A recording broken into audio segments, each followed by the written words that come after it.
Right. I hope you can see the screen here.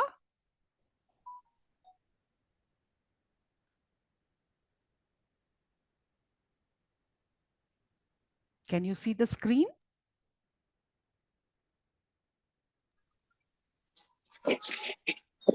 Yes, ma'am. Yeah. Thank you. Right. So here we're going to talk a bit about the loan words.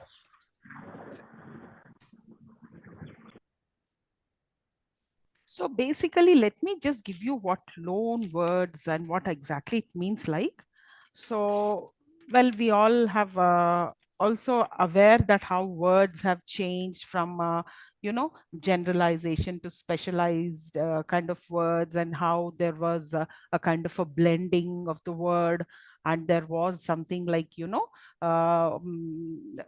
would, kind of remove some vowels from the word. And so this was how the words were formed, we know that. And then the other method is borrowing. So when during the period, especially 16th and later modern English, or maybe a bit towards the end of early modern English, there was dearth of words. So I mean, people wanted new words coining. So some started, like Shakespeare did coin some new words, did coin some phrases, but still, because of the printing machine, there was a kind of a need of words, a lot more words. So people started borrowing it. What is borrowing? Usually we take something from others, promising them to repay, return them.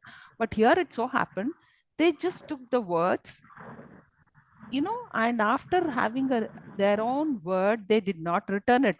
They didn't stop using that word. They continued to use the word which they have taken it from other languages, but they have borrowed it as loan words, or you can call them as borrowed. They borrowed it from other languages, but they never returned as in they didn't stop using it. They, in fact, the whole the words which were taken from the other languages were infused into their language and were later being recognized as their English words itself. That's how we have so many synonyms in English language. Synonyms are nothing but they are different words of the same, almost the same meaning, but they are actually words taken from different languages. So that is what the problem of synonyms are. Like, they've borrowed from other languages. They didn't stop using it after some point of time. So they were using, the words taken from every other language. So they continue to use it. Right. So many of the everyday words we use. May I request Kaushik, please Ma'am. mute yourself, ma, because I can hear there's a kind of a sound coming in. Yeah. Okay, ma'am. Whenever I Okay, ma'am. ask you something, maybe at that time you can unmute yourself. Okay. You can unmute yourself Okay, ma'am. when Okay, I'm ma'am. asking you something. Yeah. Okay, Yeah. ma'am. Right. Okay, ma'am. So many of the everyday words we use in spoken and written in English today have been adopted from other countries. Right. Then words taken directly from foreign languages other than the ancestral language are known as loan words. So sometimes certain words are directly taken from the foreign languages. And there is again another method also, an indirect way of, taking the word from the sources, from the main language. That is like, say for example, Latin word has been taken by probably some French people. And then from there, we try to take the same Latin word, and from the French, we take it. That's an indirect method of uh, taking it as or borrowing the word. So directly taken from foreign languages other than the ancestral language are known as loan words. Then loan words have come mainly in three ways. They were brought by foreign invaders who settled in the country.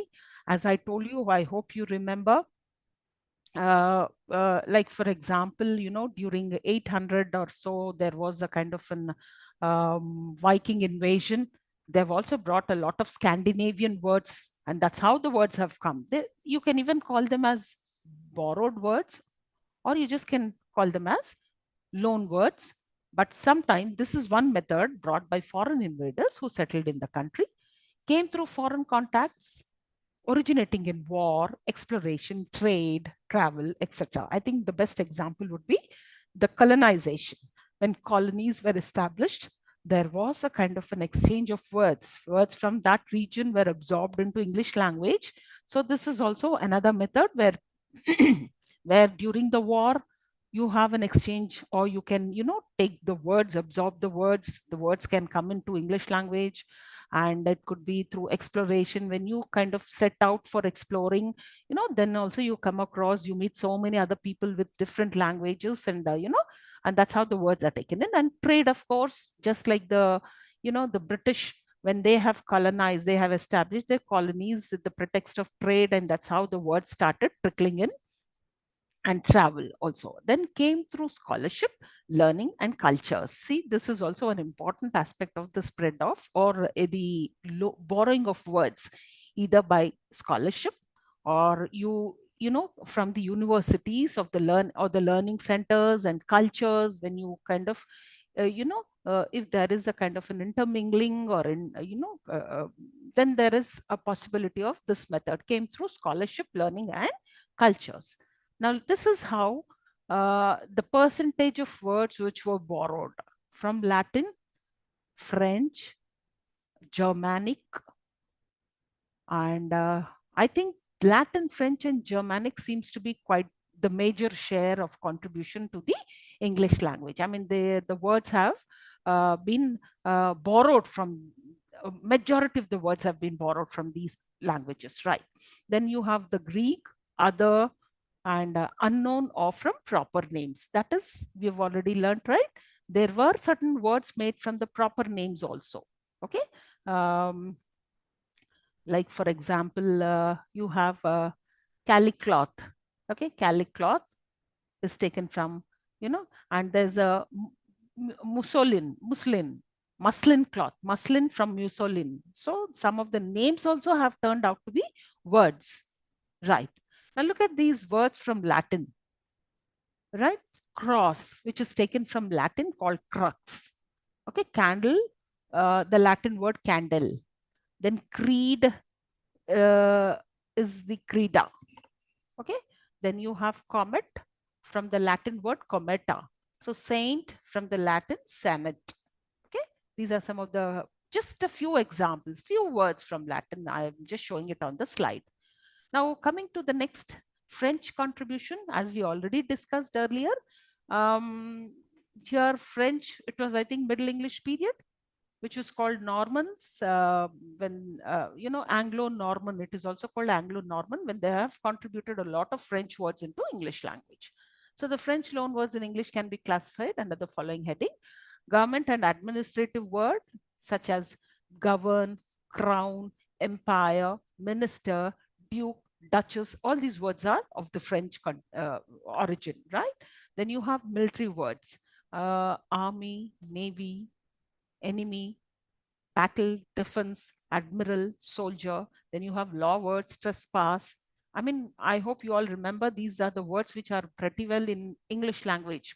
We use them in English language as a standard words, but they're not basically of the English language, but they're of the French origin. Then you have ecclesiastical terms like theology, sermon, religion, clergy, parson, cardinal, and then the meat, salmon, sardine, calf, swine, pig roast, boil, fry, saucer, all such kind of meat is actually of the French origin. And then you have German also, right?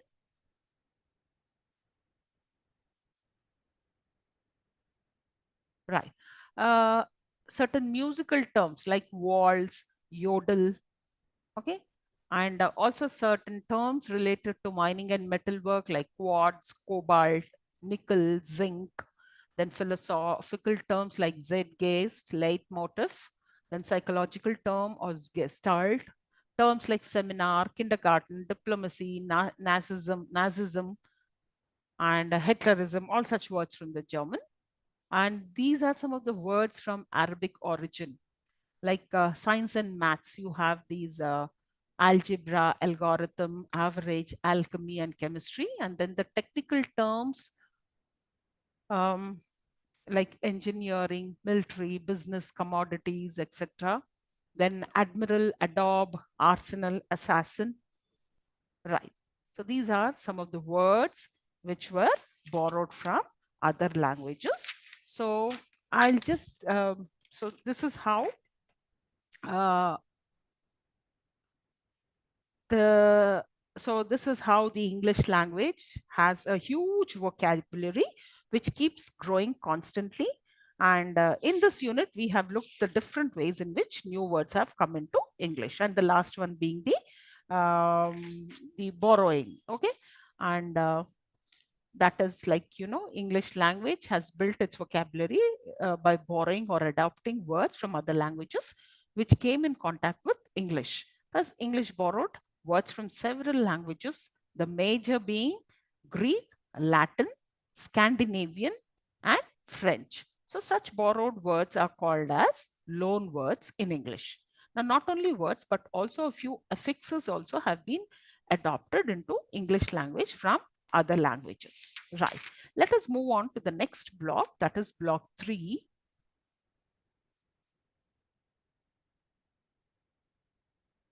Oh, wait.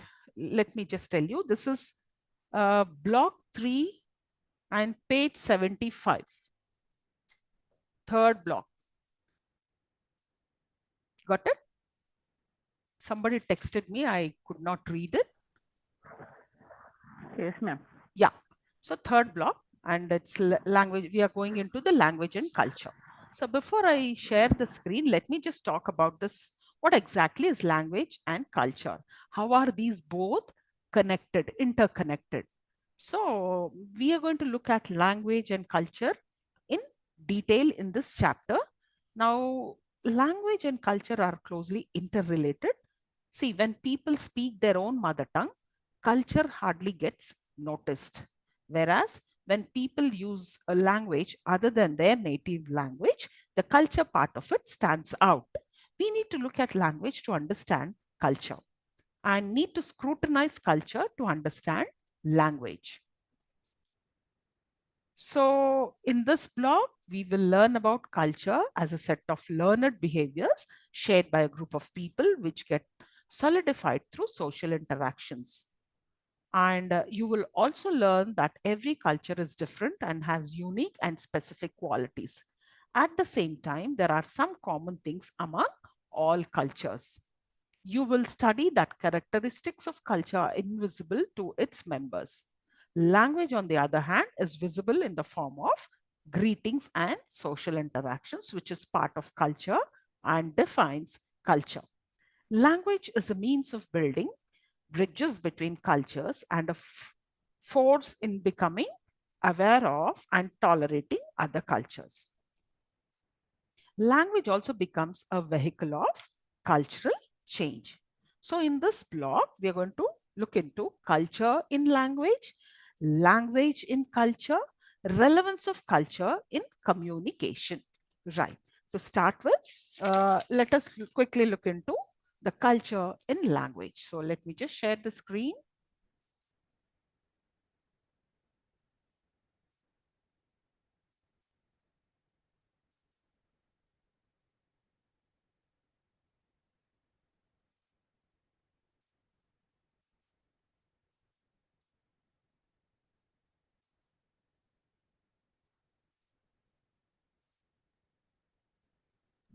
Right. I hope the slides are visible. Yes, ma'am. Okay, thank you. Right. So here, language and culture, they are closely intertwined. So it's very difficult to talk about one without referring to the other.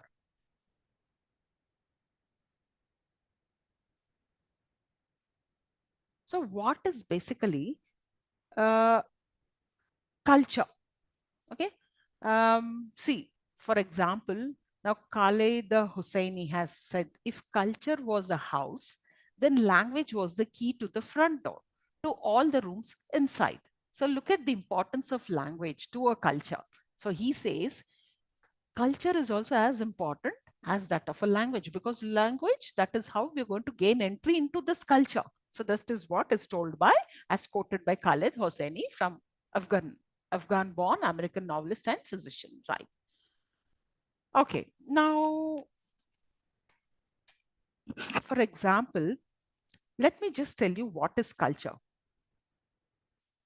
Now, culture is easy to identify, okay, but it is very difficult to define. Now, for example, someone comes to your house and you greet them with a namaste or a salam. Now, this is part of your culture and you use your language to express it.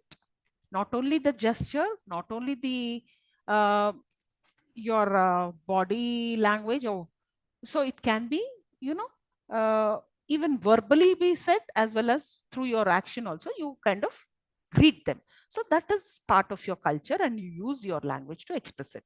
Now you probably are even used to saying, namaste, auntie, please come in. Shall I get you some water? Here you are using a language other than your mother tongue, but expressing your own culture by asking the person to come in and offering her some water to drink. So greetings are part of one's culture. So addressing your elders with respect is part of our culture. Now let me tell you, addressing guests or your elders, which is again a common culture in almost all, I mean, common format of culture. I mean, in all the cultures you come across, you kind of respect elders. Every culture, teaches us this. Also, give respect to our elders. Not just that, you kind of treat our guests in a proper manner. That has also been a part of a culture which is again a universally, I mean, accepted by all the cultures, isn't it? So if you another example, if you happen to wait in an international airport, you sometimes think that members sitting in one group are probably fighting with one another. Their pitch is very high and their voices are quite loud, but after some time you realize that they are actually having a social conversation. So the only difference is that the acceptance norms of social behavior in that group is different from that of yours. So conversing with people in a certain manner is also an aspect which is determined by one's culture.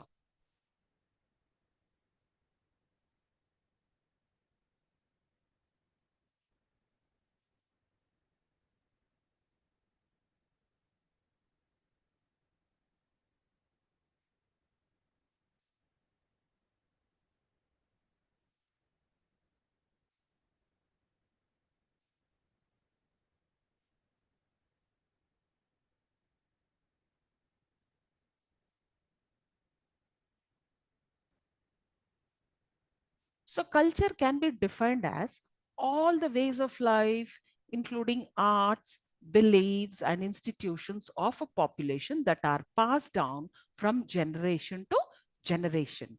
Culture has been called the way of life for an entire society. As such, it includes codes of manners, dress, language, religion, rituals, art, etc. Right.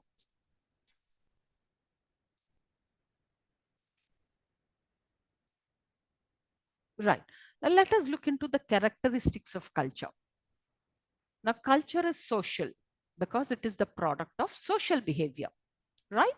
Culture does not exist in isolation. Culture varies from society to society.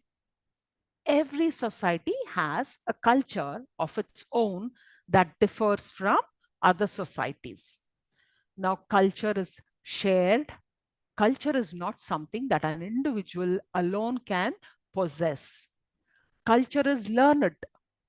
Culture is not inborn. I mean, no child is ever born with this kind of a culture, nor even with the language. Please remember, when a child is born, never does he, I mean, speak in that particular language by birth, right? Only after the birth, that is how a child is going to pick up the culture norms as well as the language. So culture is not inborn, it is learned behavior. Behaviors that are obvious are called overt. So behaviors not openly visible are called covert. Now it is transmitted among members of society. Cultural ways are learned by persons from persons. Culture is continuous and cumulative. Culture exists as a continuous process. The fact of unending change. Culture is gratifying and idealistic.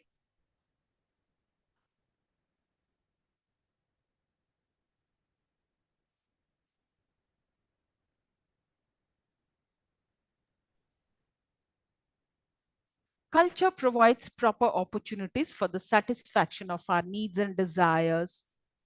Culture defines situations. Each culture has many subtle cues which define each situation. It reveals whether one should prepare to fight, run, laugh, or make love. And culture defines attitudes, values, and goals. Each person learns from his or her culture what is good, true, and beautiful. Now, attitudes, values, and goals are defined by the culture. Culture defines myths, legends, and the supernatural things, whereas myths and legends are important parts of every culture. They may inspire or reinforce effort and sacrifice and bring comfort in bereavement. Culture provides behavior patterns. People find a ready made set of patterns awaiting them, which they need to learn and follow. So, culture in language, right? So, language is one of the most important parts of any culture. It is the way by which people communicate with one another, build relationships, and create a sense of community. There are roughly 6,500 spoken languages in the world today, and each is unique in a number of ways. Now, different approaches to culture. Culture affects behavior and interpretations of behavior.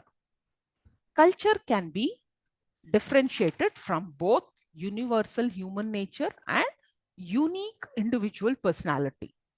Culture is associated with social groups. Now, when I talk about these different approaches to culture, now, for example, I would like to talk in terms of sociologists. Sociologists look at culture as synonymous with civilization. As a society grows and develops, so also its culture develops and evolves. Now, when I look at it, another aspect or another approach to culture through psychologists, psychology emphasizes the learning aspect of culture and places emphasis on the individual rather than society. So, whatever be the approach to culture, one thing is clear, that culture is learned and is governed by certain principles. Food, shelter, kinship are some of the basic needs of human beings. Marriage, birth, and death are events common in all human beings. So it is how a group of people or a community organizes these basic needs and events is part of the culture of that particular group. So happiness, joy, sadness, grief, anger, and irritation are emotions common to all human beings. How a community expresses these emotions is part of its culture. Right. Now, coming to the elements of culture.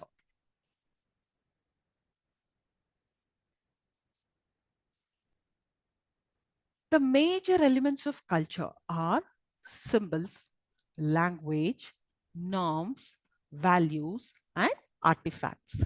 Language makes effective social interaction possible and influences how people conceive of concepts and objects. Now, to understand why a group of people behaves the way it does, we look for values that govern the behavior. The most important, uh, the talk about the elements is they are kind of, they are the rules actually. They are unwritten rules which tells somebody of how to behave in a specific situation by the members of a culture. So values identify what can be judged as good and bad. Beliefs are conviction that people hold to be true. Taboos are actions which are strongly forbidden by sacred or moral beliefs. All these aspects are determined by culture. So values guide a society by suggesting what is good, what to aspire for, and what is bad and to be avoided. Now, a society feels safe by following these norms, values, and beliefs. If all the norms, values, and beliefs are followed by people, we would have an ideal society. However, the real society that exists around us is different from the ideal one, since norms, values, and beliefs are sanctioned by culture. We have different value systems, beliefs, and norms for different cultures. Now, for example, Westerners drink wine when they celebrate something, whereas wine is not allowed in certain Eastern cultures. Then again, monogamy is considered a virtue in some cultures, but in some other cultures, marrying more than one wife is considered a norm. In some cultures, marrying cousins is a norm, but marrying one's maternal uncle is taboo. While in some other cultures, marrying a cousin is taboo, but marrying one's maternal uncle is allowed. So, this is how the uh, the culture is it's a specific thing, it's an individual specific thing, right? Now coming to ethnocentrism and cultural relativism. So what do you mean by ethnocentrism? So ethnocentrism is the belief that your own cultural or ethnic group is superior to other culture or ethnic groups. When ethnic groups teach their children to hate other groups and either avoid or kill their members, then they have crossed the ethnocentric line. So, in fact, it's a belief or attitude of people that one's own culture is better than all other cultures. That is called ethnocentrism. It's a way of judging and evaluating other people's cultures with the values of one's own culture. There is a danger that everyone can become a bit ethnocentric. Taking pride in one's own culture is good as it connects people to the community, but ethnocentrism can lead to dislike and disdain for other cultures, causing misunderstandings and conflicts. Now, especially for people living in a multicultural situation, it is important to be aware of this danger. Now, one way to avoid being ethnocentric is to have cultural relativism. Now, what is cultural relativism? That is, view that all beliefs, customs, and ethics are relative to the individual within his or own social context. In other words, right and wrong are culture specific.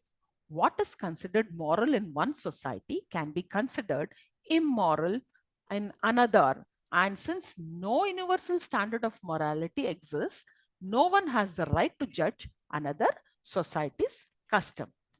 So, in cultural relativism, one has to practice of evaluating a culture by its own values and standards rather than the values and standards of one's own culture. It requires an open mind, a willingness to accept new norms and values. Learning another culture involves learning another way of life, another way to be. Right.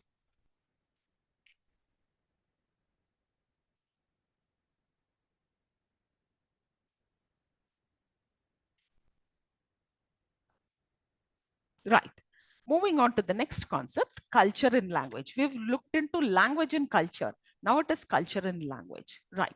So, in the functioning of the social structure and the values of culture influence the language structure.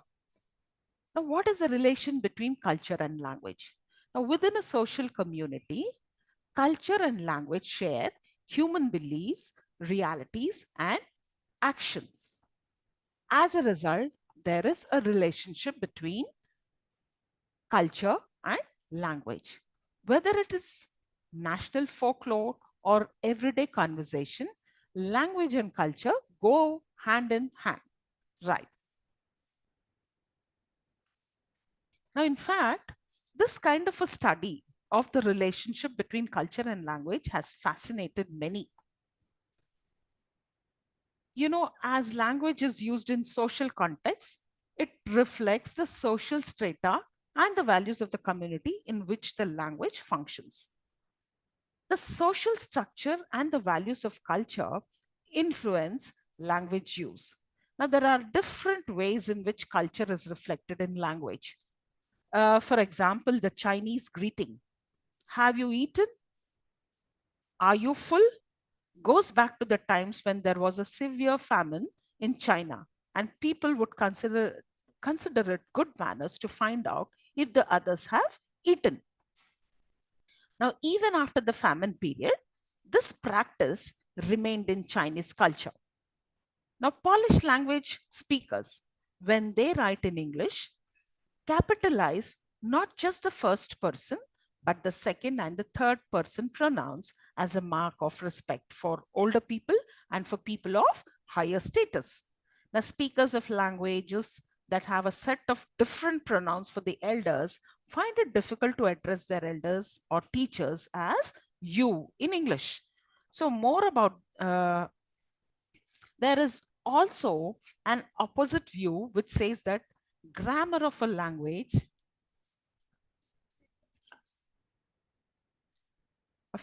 influences the way we perceive the world, in the sense that people using different languages perceive the world differently. Now, this is actually called as linguistic relativity. Now, if a culture is to be learned and transmitted from one generation to the next, we need language to transmit those experiences and values of culture. Right.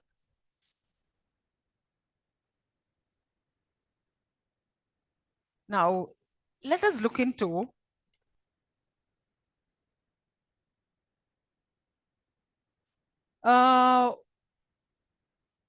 I also wanted to tell you a bit about the ethnocentric behavior and how can one avoid being an ethnocentric.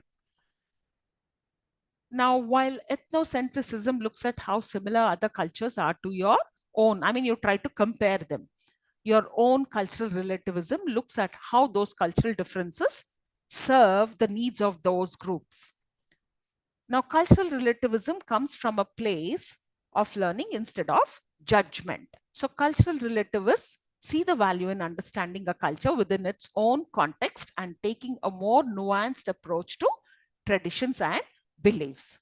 This kind of approach supports cultural empathy and diversity. It allows people to examine their cultural biases and embrace differences in a more inclusive, respectful way. Right.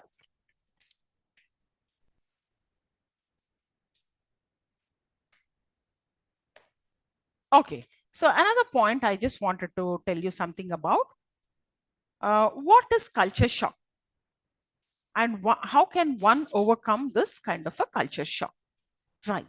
So culture shock refers to feelings of uncertainty, confusion, or anxiety that people may experience when moving to a new country or surroundings. I think most of the people who have traveled abroad would have experienced this kind of a culture shock. So, culture shock can occur when people move to a new city or country, go on vacation, travel abroad, or study abroad for school. So, there is a kind of a feeling of disorientated and depressed on traveling to a new place and confronting a new culture. Now, this feeling of frustration and disorientation is called culture shock in sociology. Now, as people learn more about the new culture and try to accept a new set of values, they overcome culture shock.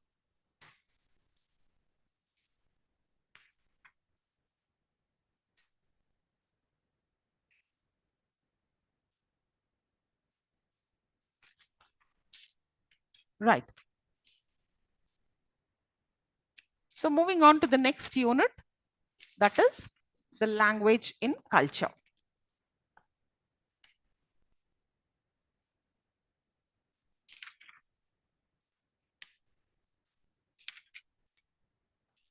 So we all know what language is, right? So what is language? A mode of communication. Very good. It's a kind of a medium. In fact, I can tell you it's a kind of, where you can convey, communicate, and we are in fact fortunate enough to hear and speak, isn't it? Now, what about the people who cannot hear that voice, that language, may it be any language for that matter, right? That's, something very sad about it. And we are fortunate enough to have to get to hear and speak. So language comes naturally, like breathing, which we hardly ever think about. So now, when you try to convey a message to someone, what do? I mean, you kind of, you can either convey it using your gestures or maybe kind of, some kind of an action. But basically, when you have to communicate or express our feelings, like, you are happy or angry, or you want to appreciate, or you are trying to negotiate, then you need language, isn't it? So language is a natural process. And in fact, we take it for granted, just like breathing. So, language is a method of communication that human beings use it. It's a system where words are strung together in an orderly manner according to the rules of grammar to convey meaning. Now, language refers to both spoken and written communication.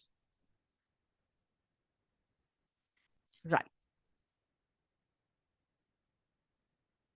So, coming to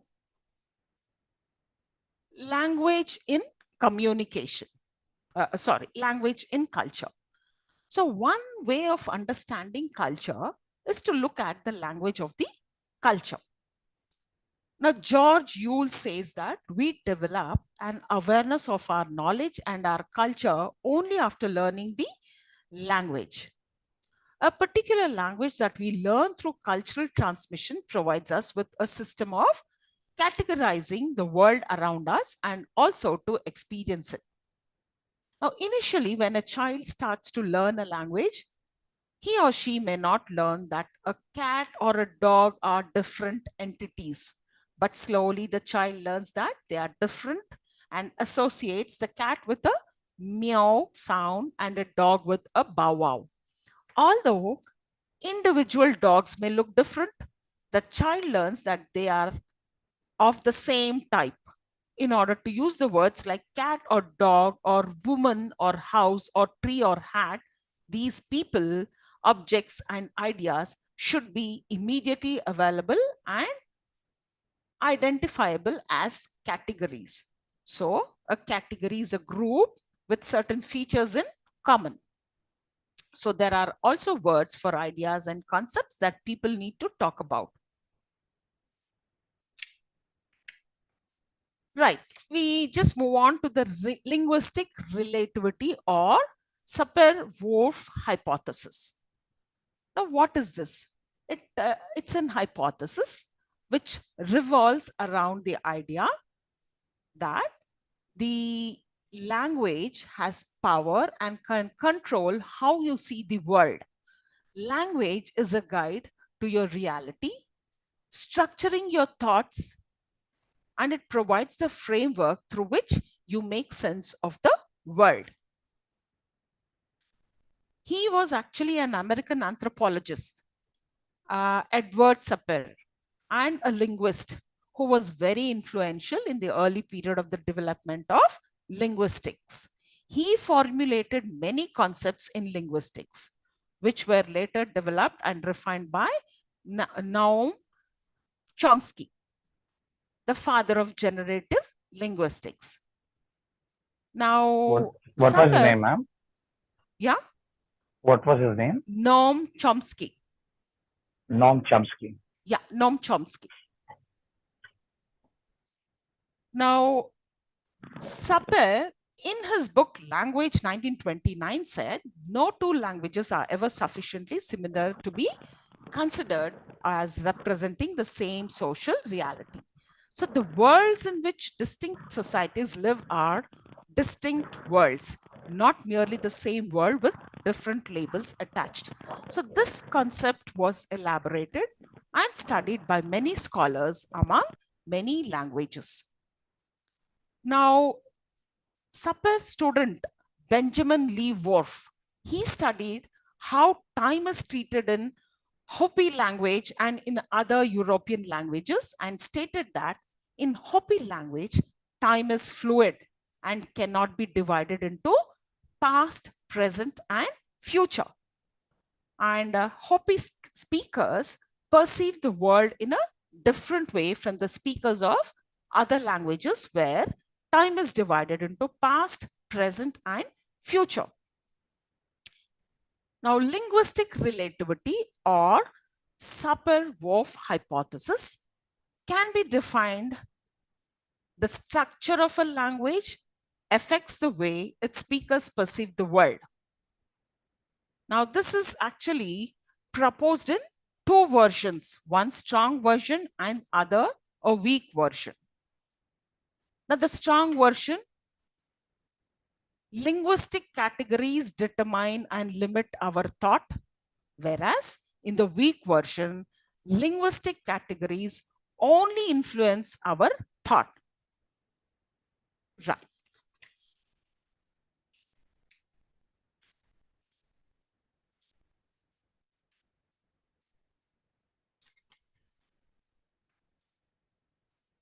Okay. Now coming to what is meant by language universals. Okay. Now language universals are patterns that occur systematically across all natural languages. For example, all languages have phonemes. All languages have consonants and vowels. In all languages, words may begin with a vowel or a consonant. So universals are grammatical categories of language which are common across all cultures. Language universals were posited by Noam Chomsky. Right. Now, what is the criticism of language universals? Now, Cluckhorn, an anthropologist, criticizes the concept of universals in languages.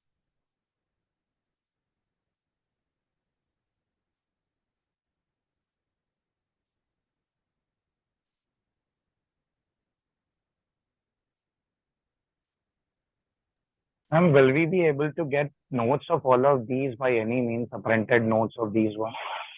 If you're asking for the notes, I think you are already been given with material, right? Is the material not sufficient? The text material, yes, it is available. I collected it as well. However, I was not able to attend the earlier classes. Today is the first class what I'm attending. However, I have been to the YouTube channel and I got a bit of knowledge about this particular thing. But then I just want to have some printed notes or the lectures which were actually done earlier, if that can be shared anywhere, because I'm not part of. Excuse me. Okay. Because I was not part of it, and I'm not part of any of the groups if that is being made. Okay. If that can actually be shared in any of the groups, or if I can actually collect a printed material from anywhere, so that it can be helpful for examination and all that. No. I just wanted to get a bit of clarification about this. You're Mr. Ahmed, right? Ahmed Yar Khan, yes. Ahmed. Okay, fine. So you've got your material, you got your book. I collected the textbooks, yes. Textbook, right. That is one thing. How about your offline classes? Did you attend your offline classes? No, I was not aware of that particular thing, so I missed it, unfortunately. Okay. I think you would have had 8 classes or so. 8, isn't it? I'm not too sure about it, ma'am. The number of that also, I'm not aware of it. Right. So basically, what I got to know, according to my knowledge is, when I've asked my HOD ma'am about this, then madam told me that the material what we've given them is quite exhaustive. Now, if you happen to give them another excess material about this, that might be a more, it's a kind of a pressure on you people to study both the things, isn't it? So if you are looking at the examination point of view, the material which is already provided to you will suffice, actually speaking. So then, parallelly, if I am going to give you some notes, that will add more, anxiety to it. More kind of stress to you people. You are kind of left with a choice, whether do I prepare with this or that. Right now, another important point is the notes which you got a textbook, right? That is directly from the university itself, isn't it? And there are eminent scholars who've edited and they have compiled it. So I think that would be much better than taking the notes which I give, actually. So, but then coming to the slides, that I will definitely share it on the last day. Okay. If you want the slides and PPT presentations, whatever I've done, I will share it. But then notes, again, it will be a burden for you people. That is my idea, and not just me. Even the HOD ma'am has said the same thing. Sure, ma'am. If that's the case, that's fine. However, what my concern is that I'm not aware about the model papers and all that. However, when I was actually going through this particular thing, and I got to see the model papers which are available towards the end of the textbooks. Exactly. Yes. Yeah, so that is the way how. That I can discuss. Model papers, I'll discuss. I'll give you probably some kind of questions where you can prepare on, or focus on. Those I can. That will be helpful. Yeah, that will be helpful. That I'll do. You can actually share some important questions and all that. Yes. That will be a kind of very helpful to us. Thanks a lot. Definitely, I'll do that. Right? Sure. So giving additional material will not solve the purpose. Will not be any sort of help for you people. That's only my concern. Okay? Yes, ma'am. Yes, yeah. Right. Thank you, ma'am. You're welcome. So coming to this, the criticism of language universals. So according to Cluckhorn, languages differ in their categories. As examples, he says that there is no generic term in Arabic for horse, but only for breeds and the conditions of horses. So the differentiation of singular and plural in Chinese is optional and not compulsory as in English. Now, Chinese has 23 different words for different ways of carrying. Now, languages vary in their semantic elaborations and distinctions, and sometimes the associations of these variations are culture specific and quite visible. Right. Now coming to another point, that is Berlin and K. posit their theory of color terms. Now, Berlin Brent Berlin and Paul Kay studied the basic color terms in 1969. They challenged the linguistic relativity theory. Their universalist theory posits that color cognition is a physiological process and not a cultural one. They found that there are restrictions across languages on the number of basic color terms that a language can have, and also the ways in which the languages can use these terms. Now, coming to the mid position in the theory of color terms, I think I will continue in the next class about the color theory, the color terms and the theory of color, which was studied by Berlin and Kay, and then we'll also explain cultural encoding, semantic cohesion in the next class, and also about the greetings and compliments which tell us about different cultures in the next class. And maybe I will take up the 9th unit also along with this, the relevance of culture in communication, and also block 4, language variations. Okay, I'll be dealing all these things in the next class, where I'll be taking up the entire block 4 in the next session on Sunday. Not just that, along with it, I will also discuss the paper pattern with some, few more questions, and where you can focus on those for your examination point of view, right? Okay, with this, I end the session. So any doubts you have, maybe you can come up with those for more clarifications in the next session, right? I hope I'm clear and audible. Yes, ma'am. Yes, ma'am. Yeah, right. So see you in the next session with more doubts if you have any. Right. Okay, ma'am. Ma'am, Thank you. if there is any group which is actually being made by the college people for the people who are attending for the first year, can we be a part of that, so that if any notes are being shared there? Yeah, of course. Group and all, I think now I can see some participants here. Probably you can text them, or you maybe just put it in the group chat. They will definitely connect with you if at all they have some WhatsApp group, because I'm not in any of the groups there. Yeah, I see Pranati, Sujata, Sheikh, Jishan, then Samiuddin. Well, if you are in any of the groups or you've created any group, kindly add him also there in the group. May I get an answer from you, the other participants? Do you have any WhatsApp group? Can you please put it in the chat, or the link at least? No, nobody is responding.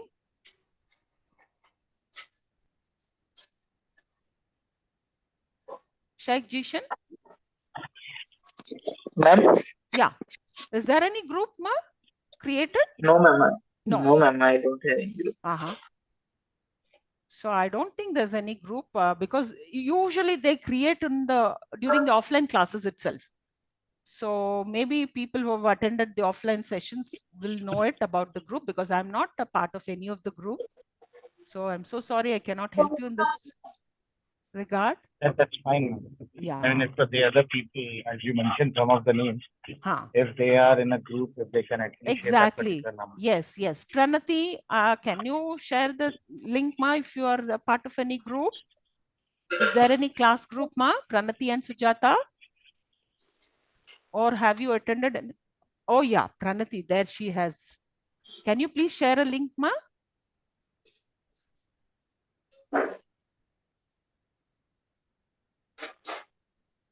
No, okay. Thank you so much, Pranati. You put it in the chat so that the others will take it.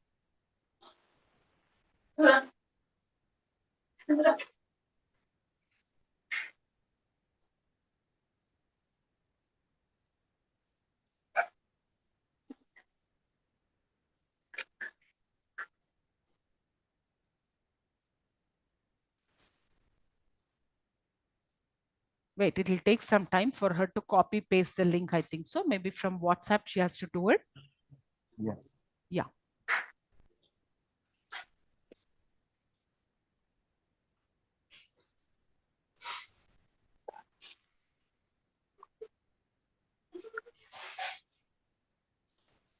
So according to you, ma'am, what will be the important questions? I mean, the important chapters of the unit 1 to 5 or 5 to 7? No. There is nothing like that because all the chapters are covered.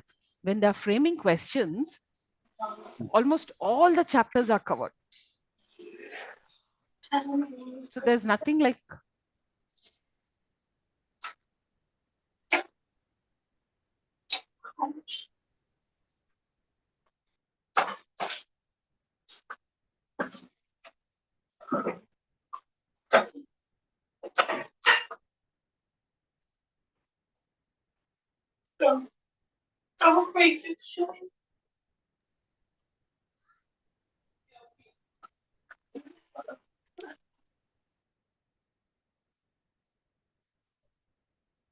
So almost all the units are covered, and if not, see, they're actually divided as short answers and long answers. So every part of the book has been taken up either into the short answer thing or a long answer bit. And how you need to write that also I'll tell you in terms of scoring marks.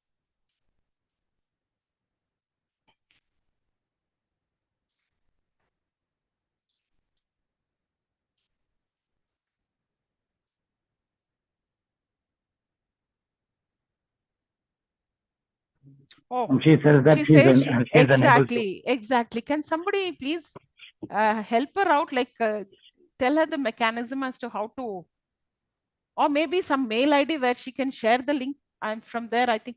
No. Another method is If she has a group admin's number, she can give it to us. We send them the message. okay, Or else group if she admin's clicks number. on, Oh, yeah, if that's she a can one. actually. Yeah. Group admin's number. Who's your admin, Pranati? Your group admin?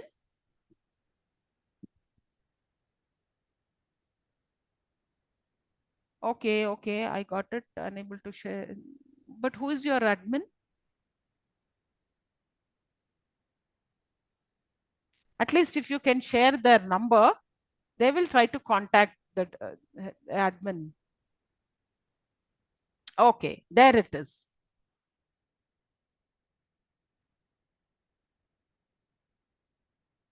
That is admin's number. I hope you can see that.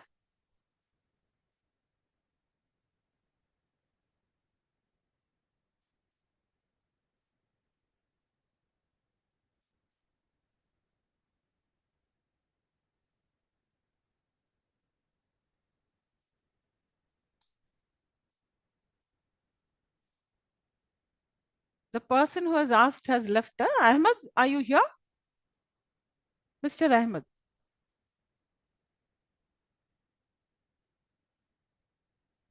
Have you noted the number?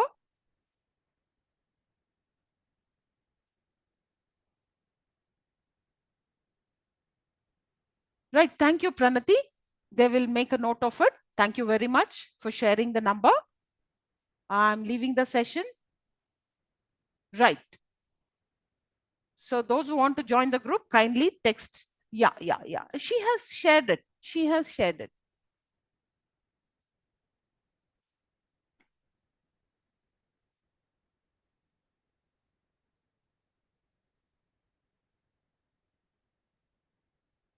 Did you get it?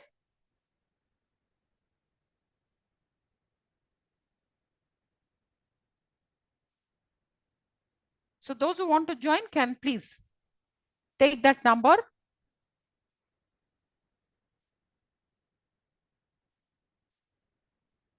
I hope I'm audible. I don't hear anybody saying a word. Ma'am. Okay, perfect. Right.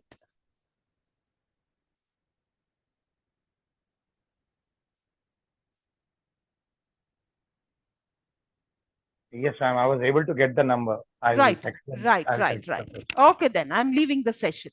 Okay. Thank See you you. next session. Right. Welcome. Thank you. Thank you, ma'am. Welcome, dear.